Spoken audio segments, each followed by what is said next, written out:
Assalamualaikum warahmatullahi wabarakatuh. Kali ini dalam mata kuliah akuntansi perbankan, kita akan membahas konsep dasar akuntansi perbankan. Nah, lanjut aja. Sebelum kita masuk ke materi, kita harus mengetahui apa itu bank. Bank seperti yang kalian ketahui, yang kalian sudah biasa ya sama bank dalam kehidupan sehari-hari, baik kalian bertransaksi, ke ATM, nabung, dan sebagainya. Nah, bank itu apa sih? Menurut Undang-Undang Nomor 10 Tahun 1998, bank adalah badan usaha yang menghimpun dana dari masyarakat dalam bentuk simpanan dan menyalurkan kembali kepada masyarakat dalam bentuk kredit atau bentuk-bentuk lainnya dalam rangka meningkatkan taraf hidup rakyat banyak. Nah, fungsi bank seperti yang kita ketahui ada 3. Yang pertama yaitu menghimpun dana, yang tadi dijelaskan berupa simpanan, kemudian menyalurkan dananya kembali kepada masyarakat melalui kredit ataupun pinjaman, kemudian memberikan jasa lainnya. Nah, seperti transfer, kemudian clearing, kemudian jual beli mata uang asing. Nah, itu jasa-jasa yang diberikan oleh bank. Nah, kemudian dari menghimpun dana, bank akan memperoleh bunga simpanan dari simpanan-simpanan yang dilakukan oleh masyarakat, baik itu tabungan, giro, deposito, dan lain-lainnya. Nah, dalam menyalurkan dana atau memberikan pinjaman, bank akan mendapatkan atau memperoleh bunga pinjaman.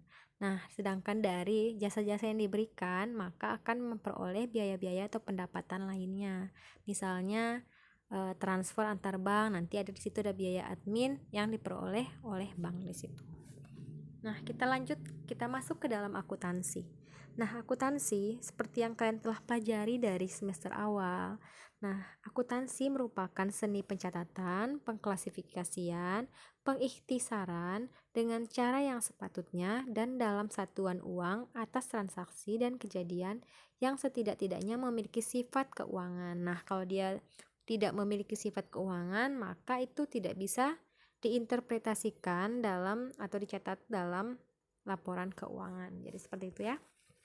Nah, kerangka konseptual akuntansi seperti yang kita ketahui, kerangka konseptual itu adalah suatu sistem yang saling berkaitan atau erat, yang mana dari tujuan dan konsep-konsep dasar yang saling berhubungan sehingga terciptanya prinsip-prinsip yang konsisten dan keterbatasan akuntansi beserta laporan keuangan. Nah, kerangka konseptual akuntansi yang dibangun itu terdiri dari 3 tingkatan, yang mana tingkatan pertama atau level pertama yaitu tujuan pokok akuntansi. Nah, tujuan pokok akuntansi ini tidak lain adalah tujuan umum dari laporan keuangan, yaitu memberikan informasi yang bermanfaat untuk pengambilan keputusan bagi para pemakainya. Nah, siapa aja para pemakainya? Yaitu baik pemilik perusahaan, kreditur, investor potensial, pihak manajemen maupun masyarakat. Nah, itu pihak-pihak yang memakai laporan keuangan. Nah, yang kedua yaitu level kedua itu konsep dasar pelaporan yang terdiri dari karakteristik mutu informasinya dan elemen laporan keuangan. Nah, seperti yang kita ketahui, elemen laporan keuangan itu terdiri dari aktiva, hutang, modal, pendapatan, biaya, dan laba. Itu adalah elemen dari laporan keuangan.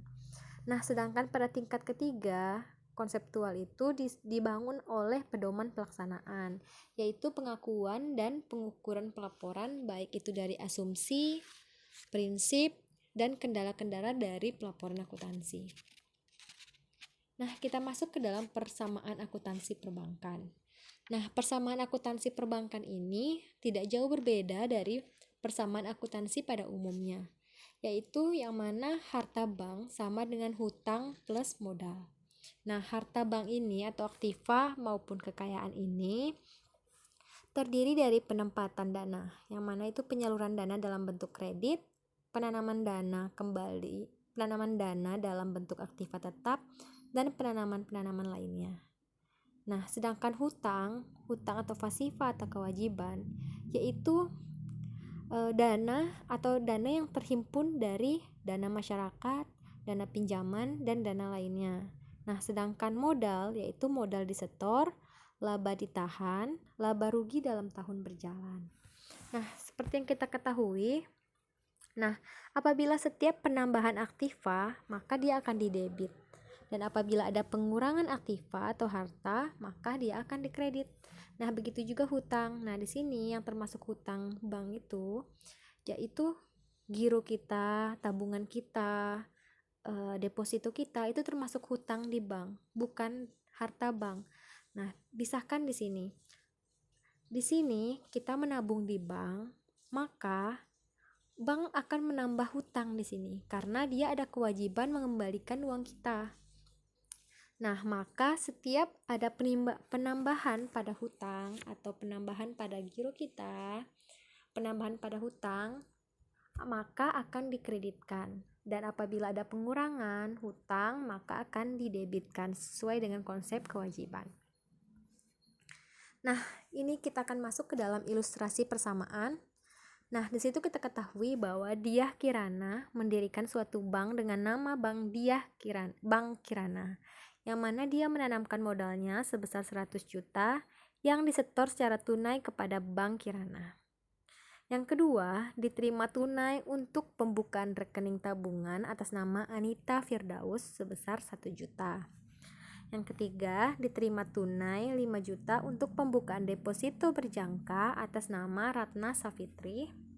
Yang keempat, diberikan kredit kepada Desi Chandra sebesar 20 juta, yang mana hari ini direalisasikan dan langsung dikreditkan ke rekening giro Desi sebesar 15 juta dan secara tunai 5 juta. Yang kelima yaitu Arifam Budi membuka rekening giro dengan setoran perdana 20 juta. Yang keenam, Anita Firdaus menarik tabungan senilai 600 juta. Nah, maka dapat kita lihat persamaan akuntansi pada banknya pada tabel berikut. Nah, pada ilustrasi pertama, di situ Bank Kirana mendirikan bank dengan nama Bank Kirana, yang mana dia menanamkan modalnya sebesar 100 juta dan disetor tunai. Nah, apabila disetor tunai, di situ maka bank menerima kas, ya kan? Ada kas masuk ke dalam bank, yaitu dari Diah Kirana ini sebesar 100 juta. Maka kasnya bertambah 100 juta dan modalnya bertambah 100 juta. Yang kedua, diterima tunai untuk pembukaan rekening atas nama Anita Firdaus sebesar 1 juta. Nah, di situ karena Anita datang ke bank membuka rekening tabungan. Nah, dia menyetorkan 100 juta, menyetorkan sebesar 1 juta maksud saya. Dia menyetorkan 1 juta, maka di situ akan penambahan kas sebesar 1 juta karena bank menerima secara tunai 1 juta.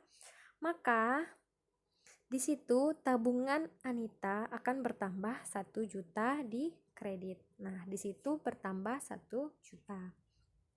Kita masuk ke ilustrasi ketiga. Di situ bahwa diterima tunai sebesar 5 juta untuk pembukaan rekening deposito berjangka atas nama Ratna Safitri. Nah, Ratna ke bank, kemudian dia bikin rekening deposito berjangka. Nah, dia menyetorkan 5 juta.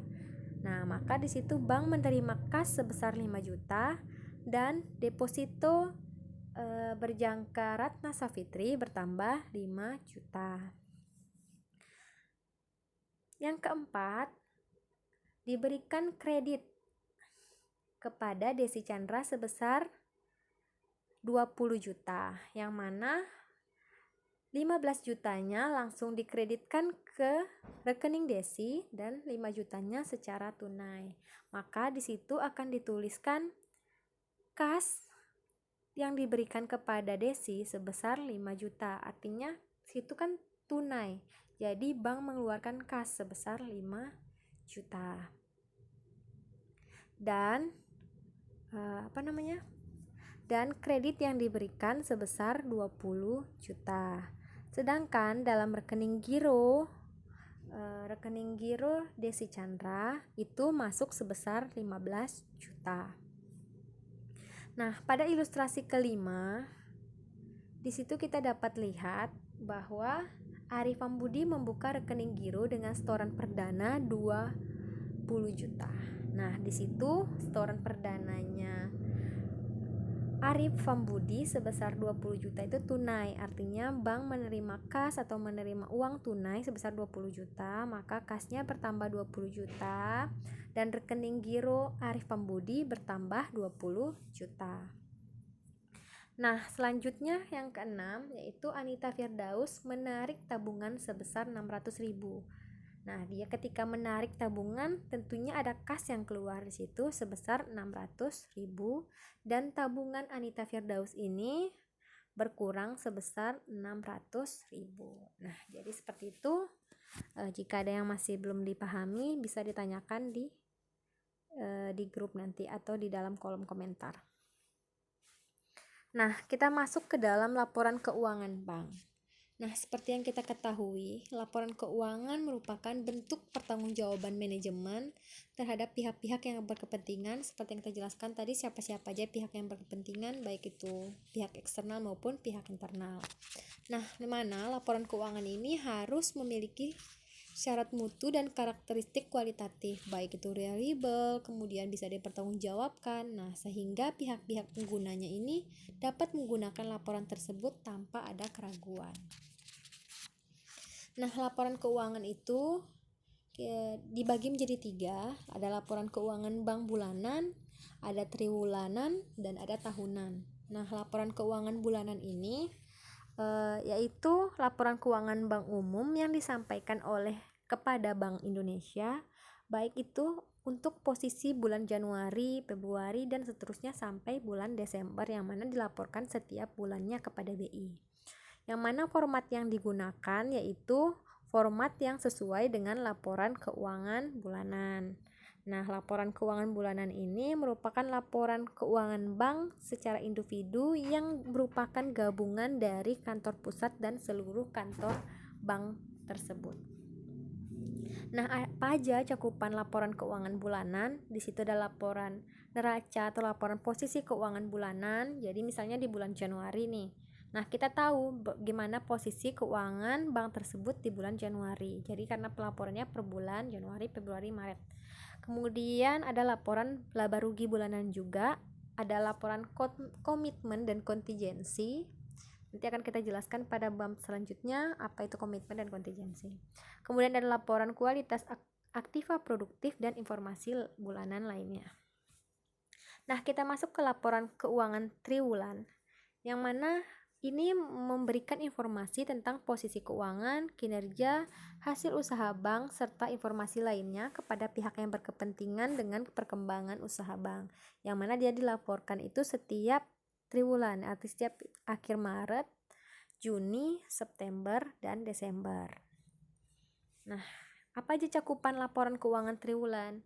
Hampir sama dengan bulanan, yaitu ada neraca, laporan laba rugi, laporan komitmen dan kontingensi, laporan kualitas aktiva produktif, kemudian ada kewajiban penyediaan modal minimum dan rasio keuangan. Nah, rasio keuangan ini baik itu rasio ROA, ROE, FDR, dan sebagainya. Nah, untuk laporan tahunan, yang dimaksud di sini adalah kondisi berkala perkembangan usaha dan kinerja bank yang disampaikan kepada pemegang saham dan Bank Indonesia dan homepage bank itu. Nah, ini merupakan rekapan dari Januari sampai Desember tadi, yaitu laporan keuangan tahunan. Nah, cakupannya apa aja? Lebih luas lagi. Di situ ada informasi umum, yang mana di situ berisi bagaimana kondisi bank, kemudian ada laporan keuangan tahunan yang ini merupakan rekapan dari Januari sampai Desember tadi, yaitu ada 5 laporan, yaitu laporan neraca, laba rugi, perubahan ekuitas, arus kas, catatan atas laporan keuangan. Ini sudah dalam tahunan. Untuk tadi informasi umum itu saya lupa jelaskan, yaitu semua dijelasin, baik itu siapa komisarisnya, rincian pemegang sahamnya siapa aja, kemudian struktur organisasi dan sebagainya, itu di informasi umum ya. Lanjut yang ketiga yaitu laporan opini akuntan publik. Nah, di situ memuat pendapat akuntan publik atas laporan konsolidasi. Nah, di situ ketika sudah ada laporan tahunan tentunya akan ada diaudit oleh akuntan publik. Nah, sehingga akan menghasilkan opini. Nah, di situ opininya harus ditampilkan di laporan keuangan tahunan. Yang keempat yaitu aspek transparansi yang terkait dengan kelompok usaha. Nah, di situ memuat tentang kegiatan di dalam kelompok usaha, yang mana di situ ada struktur kelompok usahanya seperti apa, terus transaksi-transaksinya, terus pihak-pihak yang memiliki hubungan istimewa siapa aja, kemudian pemberi penyedia dana siapa aja, itu ada di bagian aspek transparansi. Nah, kita masuk di aspek transparansi sesuai PSAK dan Pedoman Akuntansi Perbankan Indonesia atau PAPI, yang mana di situ laporan keuangan tahunan wajib memenuhi seluruh aspek pengungkapannya, baik itu PSAK dan PAPI yang berlaku, yaitu pengungkapan yang terdiri yaitu sekurang-kurangnya terdiri dari laporan keuangan tadi, komitmen, kompetensi dan sebagainya, itu harus lengkap di situ. Kemudian exposure dan manajemen risiko. Nah, di situ harus mencakup tentang informasi identifikasi risiko, pengukuran terhadap risiko yang dihadapi oleh bank, kemudian praktik manajemen risikonya, baik itu pemantauan dan pengendalian risikonya seperti apa. Nah, demikian pertemuan kita hari ini. Sampai jumpa di pertemuan selanjutnya. Wabillahi taufiq wal hidayah. Wassalamualaikum warahmatullahi wabarakatuh.